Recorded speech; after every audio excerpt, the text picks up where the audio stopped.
Doctor Manmohan Singh ji हमारे बीच नहीं रहे।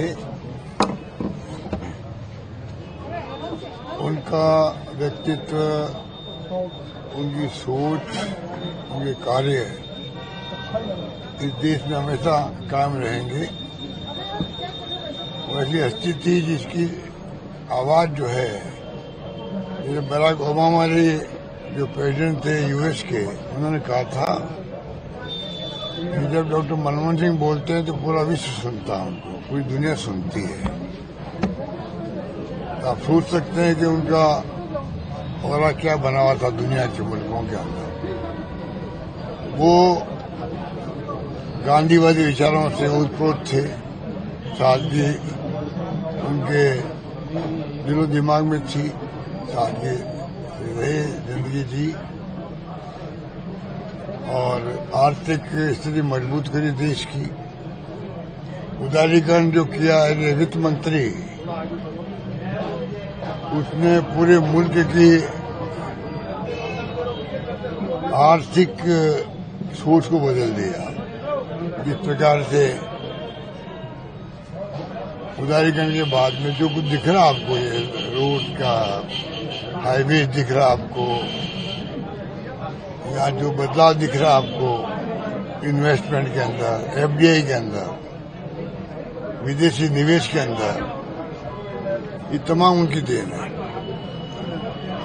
इसलिए ऐसा व्यक्तित्व चला गया, उसका दुख हमेशा रहेगा। राजस्थान रिफाइनरी लगी, रिफाइनरी वो भी उनकी देन है, हम कैसे भूल सकते हैं। राजस्थान से वो राज्यसभा के मेंबर भी रहे, ये हमारे लिए सौभाग्य की बात थी। तो कुल मिलाकर के मनमोहन सिंह जी का जो व्यक्तित्व है, वो तो हम सबके पूरे देशवासी जहन में बस गया है। और जो देहांत हुआ उनका सुनकर के पूरे मुल्क के लोगों के अंदर जो दुख प्रकट हुआ है, वो मैसेज है कि क्या किस प्रकार की वो हस्ती थी देश के लिए। आज प्रदेश कांग्रेस कमेटी ने बुलाई उनके लिए, ये सम्मान प्रस्ताव पास किया गया और 2 मिनट का मौन धारण किया गया। इन सब इसलिए हम सब आए थे। सर, उनको जगह को लेकर इशू हुआ, जगह को लेकर, स्मारक को लेकर जगह जो मांगी थी कांग्रेस, लेटर लिखा था, नहीं दी गई। देखिए, मैंने पहले भी कहा, जैसे राजस्थान में हम लोगों ने किया था, जब भैरव सिंह शेखावत साहब का निधन हुआ तो बगैर मांगे हुए बीजेपी ने मांग नहीं करी थी, यहाँ तो कांग्रेस ने भी मांग करी। दिल्ली में तो खड़गे साहब ने पत्र लिखा, हमने यहाँ कोई बीजेपी की मांग नहीं थी। उनके परिवार वालों से बातचीत हुई,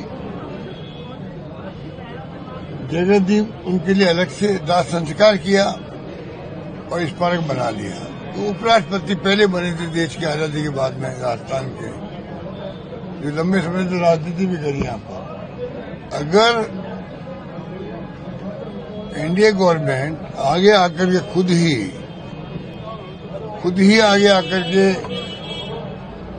उनके लिए स्मारक कहाँ बनेगा, कहाँ दाह संस्कार होगा, ये तय कर देती तो ये कंट्रोवर्सी पैदा नहीं होती। पहला प्रधानमंत्री रहा हुआ व्यक्ति है जिनका दाह संस्कार वहां किया है, जहाँ पे क्या नाम है, निगम बोध घाट पे किया। पहला प्रधानमंत्री रहे हुए एक्स-पीएम का निगम बोध घाट पे दाह संस्कार हुआ है। क्या जरूरत पड़ी, बता दीजिए। ये जो है सोच, इससे बहुत रिएक्शन, पूरे देश के अंदर रिएक्शन है इसका, पूरे मुल्क में रिएक्शन है कि आपने जो एक अलग तरह की पर्सनैलिटी थी, मैं तो समझता हूँ एक महापुरुष के रूप में वो स्थापित हो गए देश के अंदर, उनका दाह संस्कार आपने किस सोच के साथ तय किया। अब सफाई देते फिर रहे वो लोग, क्योंकि जब खड़गे साहब ने, राहुल गांधी जी ने मुद्दा उठाया, अब खड़गे साहब के पत्र लिखने के बाद में कई तरह के और जब फीडबैक मिला उनको पूरे मुल्क का, तब जाकर के वो अपनी सोच बदली अब कह रहे हैं हम स्मारक बनाएंगे। क्या मतलब हुआ? जहां दाह संस्कार करते जगह पर, और राहुल गांधी जी ने ऑफर कर दी थी जहां इंदिरा जी का या अन्य नेताओं का जो बना रहे वहां पे राजीव जी के, उनके आसपास में आप कहीं बना दीजिए। ऑफर कर दी गई, तब भी आपने एक कंट्रोवर्सी पैदा करवाई।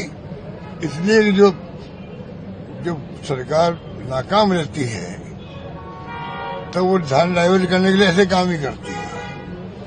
अभी देखिए राजस्थान के अंदर 1 साल में ऐसी निकम्मी नाकारा सरकार रही है, कोई काम किए नहीं है।